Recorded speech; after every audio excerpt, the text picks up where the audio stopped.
क्या आपने कभी सोचा है कि कुछ सपने बार बार क्यों आते हैं और क्यों कई लोगों को नींद में नाग दिखाई देते हैं?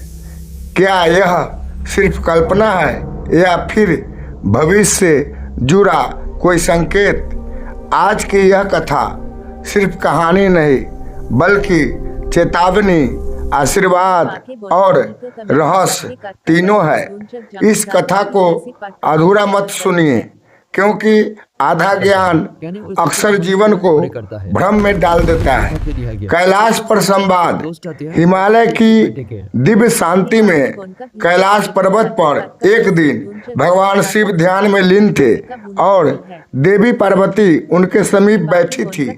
पार्वती जी ने प्रश्न किया, हे नाथ, कुछ लोग सपनों से डर जाते हैं, कुछ उन्हें अनदेखा कर देते हैं, पर क्या सपने वास्तव में संदेश होते हैं? महादेव ने नेत्र खोले और शांत स्वर में कहा, पार्वती, सपने आत्मा की भाषा होते हैं। जो जागृत मन नहीं समझ पाता वह सपना दिखा देता है।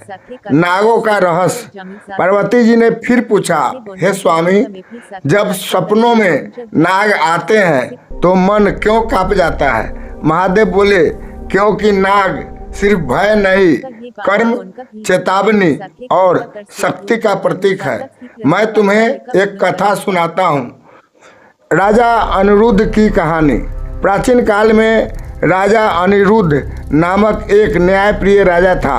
उसका राज समृद्ध था, लेकिन उसके मन में एक अजीब बेचैनी रहती थी।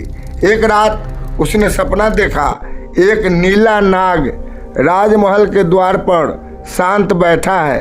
राजा डर गया, पर नाग ने कुछ नहीं किया। ऋषि की शरण। राजा पहुंचा वन में बसे महान तपस्वी आस्तिक मुनि के पास। मुनि बोले, राजन, नीला नाग आध्यात्मिक जागरण का संकेत है। तुम्हारे भीतर कर्तव्य और अहंकार की लड़ाई चल रही है। अलग अलग सपने, अलग संदेश। दूसरा सपना। राजा ने देखा, नाग उसकी तलवार पर लिपटा है, लेकिन काटता नहीं। शक्ति तुम्हारे पास है, पर अहंकार नहीं होना चाहिए। तीसरा सपना। नाग स्वर्ण बन जाता है, अर्थ त्याग से समृद्धि आती है। चौथा सपना। काला नाग सिंहासन के नीचे छिपा है, अर्थ गुप्त शत्रु या छिपा दोष। राजा ने अपने व्यवहार को सुधारा और दोष को दूर किया। पांचवा सपना। नाग शिवलिंग के चारों ओर प्रकाश बनकर घूम रहा है, अर्थ महादेव की विशेष कृपा। अंतिम सपना, चेतावनी। एक रात राजा ने देखा, नाग उसकी छाया बन गया है। मुनि बोले, राजन, अब समय है भीतर झांकने का। जो अपने दोष नहीं छोड़ता वही अपने भाग से डरता है। राजा ने अहंकार त्यागा, सेवा का मार्ग अपनाया। महादेव का आशीर्वाद। उसी रात राजा के स्वप्न में भगवान शिव स्वयं प्रकट हुए। तुमने संकेत समझ लिया, इसलिए अब नाग तुम्हारा भय नहीं, रक्षक बनेगा। राजा का जीवन बदल गया। दोस्तों, सपने डराने नहीं आते, जगाने आते हैं। नाग भय नहीं बल्कि कर्म का दर्पण है।